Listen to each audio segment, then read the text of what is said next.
Hi minasan konnichiwa. ඉතින් මේ videos වැදගත් වෙන්නේ ජපානයේ දැනට caregiver කෙනෙක් විදිහට වැඩ කරන ඔයාලටත් ලංකාවේ ඉන්න caregiver කෙනෙක් විදිහට ජපානයට එන්න බලාගෙන ඉන්න ඔයාලටත්.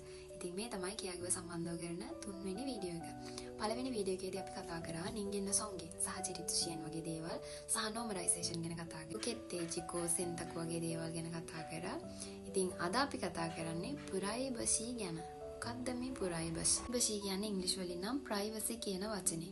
ප්‍රයිවසි එකක් අපි හැමෝටම තියෙනවානේ. එතකොට තමන්ගේ එදිනදා ජීවිතේ වැඩ කටයුතු කරගන්න බැරි පුද්ගලයන්. ඒ කියන්නේ කෝඩේශ කෙනෙක් වේවා, එහෙමත් නැත්නම් ශෝගාශ කෙනෙක්. එහෙමත් ඒ කියන්නේ ආබාධිත කෙනෙක් වේවා. එයාලට තමන්ගේ වැඩ කටයුතු තනියම කරගන්න බැරි වුණාම අපේ උදව්ව අනිවාර්යෙන් ඕන. ඒ කියන්නේ caregiver කෙනෙක්ගේ සහාය අනිවාර්යෙන් අවශ්‍ය වෙනවා.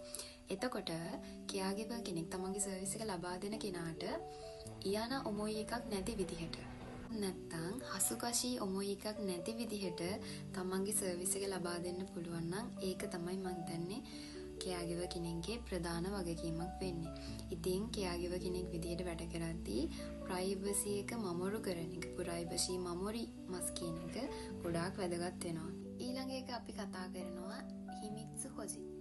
හිමිත්සු හොජි කියන්නේ මොකක්ද? හිමිත්සු කියලා කියන්නේ ඔයාලා දන්නවා රහස්. රහස් රකින්නේ කොහොමද caregiver කෙනෙක්? කයිග ශොකුවා රියෝෂණී තෙක්සෙත්සුන කයිගෝ තේකියෝ සුරු තමේනි රියෝෂණී කන්සුරු ජෝහෝෂිට විත්‍යෝගා ආරිමස්.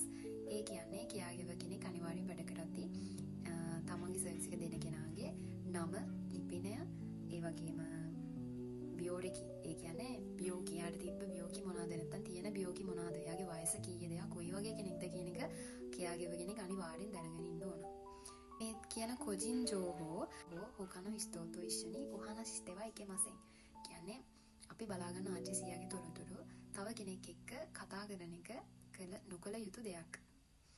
ඊළඟ එක තියෙනවා ඉන්ටර්නෙට් SMS නදෝදේ රියෝෂන දෝයිෝ S. ඒ කියන්නේ රියෝෂගේ අවසරයක් නැතිව නේ ඉන්ටර්නෙට් වල SMS වල රියෝෂගේ අවසරයක් නැතුව කිසිම තොරතුරක් අපිට දාන්න බෑ. ඒක අයිති වෙන්නේ හිමිත්සු හොජි වලට අදාළව. හිමිත්සු හොජි වලට තමයි ඒක අදාළ වෙන්නේ. ඊට පස්සේ අපි කතා කරනවා ශින්තයි කෝසුකු ගැන. ශින්තයි කෝසුකු කියන්නේ මොකක්ද? ශින්තයි කෝසුකු යටතේ අපි කතා කරනවා පළවෙනි එක කරදයා තේයසි හිමෝදේ ශිබරි උගොකෙනයි යෝනිසුරු. ඒ කියන්නේ ගොඩාක් වෙලාවට caregiver වලදී ඩිමෙන්ෂියා රෝගීන්, ඒ කියන්නේ නින්චිෂෝ තියෙන ඒවා හම්බෙනවා.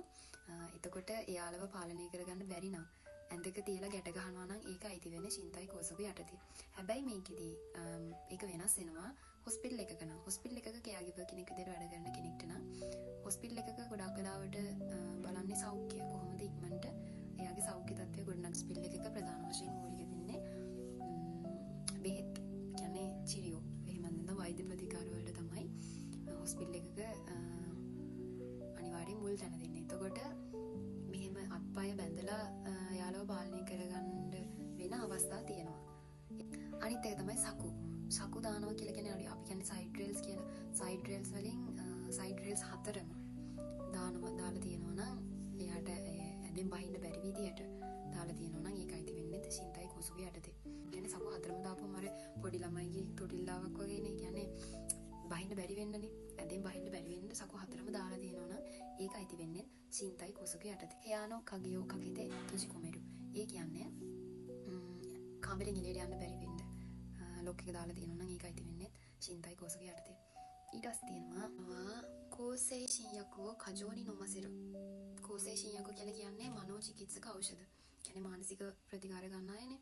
එතකොට එයාලට කජෝනි නොමසිරු කියන්නේ මාත්‍රාවට අධිකව නොමසිරු. මාත්‍රාවට අධිකව පෙරීම. ඒකත් අයිති වෙන්නේ ශින්තයි කෝසුකු යටතේ. හරි. ඊට පස්සේ ඊළඟ කොටස තියෙනවා ග්‍යකුතයි. ඊළඟ කොටස ග්‍යකුතයි. ග්‍යකුතයි කියලා කියන්නේ ටිකක් දිග මාතෘකාවක්. හරි, ඊළඟ වීඩියෝ එකෙන් එහෙනම් අපි ග්‍යකුතයි ගැන කතා කරමු.